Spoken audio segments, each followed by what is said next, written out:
हरे कृष्ण। भगवत गीता की इस वीडियो में हम शुरू करेंगे 17वें अध्याय का चौथा श्लोक। यहाँ भगवान कह रहे हैं कि सतोगुणी व्यक्ति जो है वो देवताओं को पूजते हैं, यानी कि पूजा भी देवताओं की करते हैं। सतोगुणी व्यक्ति समझदार होते हैं, शांत होते हैं, संतुष्ट होते हैं, खुश होते हैं, पढ़े लिखे होते हैं, समझदार होते हैं, कवि होते हैं, दार्शनिक होते हैं, साइंटिस्ट होते हैं, डॉक्टर होते हैं, इंजीनियर होते हैं, शिक्षक होते हैं, संगीतकार होते हैं, अच्छी बड़ी पोस्टों पे जॉब कर रहे होते हैं, अच्छे से एक व्यापार चला रहे होते हैं। सतोगुणी व्यक्ति जीवन में सुखी, संतुष्ट, स्वस्थ, ये देवताओं की पूजा करते हैं। रजोगुणी ये एक टाइम कुछ भी पाने के लिए कुछ भी करते हैं, तो इसलिए ये इवन यक्षों और राक्षसों की भी पूजा कर सकते हैं। और तमोगुणी व्यक्ति तो भूत प्रेतों को पूजते हैं। नहीं, जो तांत्रिक वांत्रिक के पास जा रहे हैं सब तो तमोगुणी हैं। ये टोटके वोटके करना है ना, ये नींबू वहाँ बांध दो, वो वहाँ पर जल डाल दो, वहाँ ये फलाना ढिकाना ये कर दो, गुड़ रख दो, तिल रख दो, ये सब उल्टी सीधी हरकतें हैं, नॉनसेंस। ये सब नहीं करना चाहिए। भगवत गीता पढ़ने के बाद तो बंद कर दो इन सबको, किसी भी चीज पर विश्वास मत करो। अगर आप कर सकते हो तो भगवान कृष्ण की बात पर विश्वास करो, हरे कृष्ण महामंत्र पर विश्वास करो। थोड़ा बहुत ऊंच नीच हो जाए तो घबराओ मत यार, थोड़ी तो श्रद्धा में दृढ़ता रखो, कुछ नहीं होगा।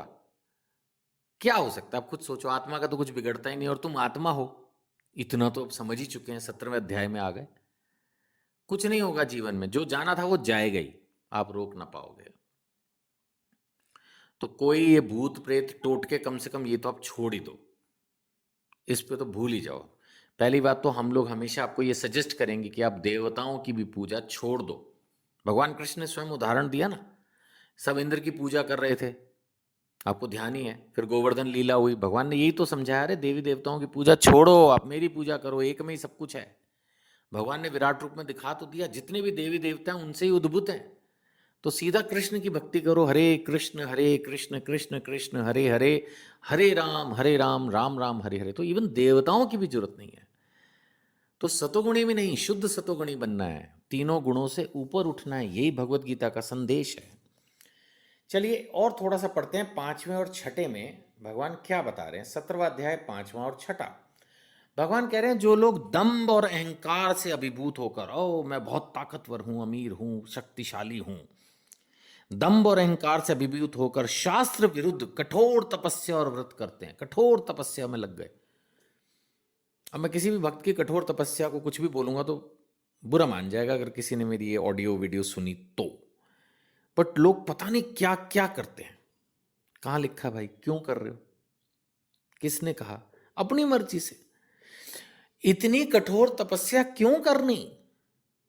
मौन, चुप रहेंगे सालों साल, क्यों भाई क्यों? इससे बच्चा तो रहेगा, प्रचार कर लो गीता का।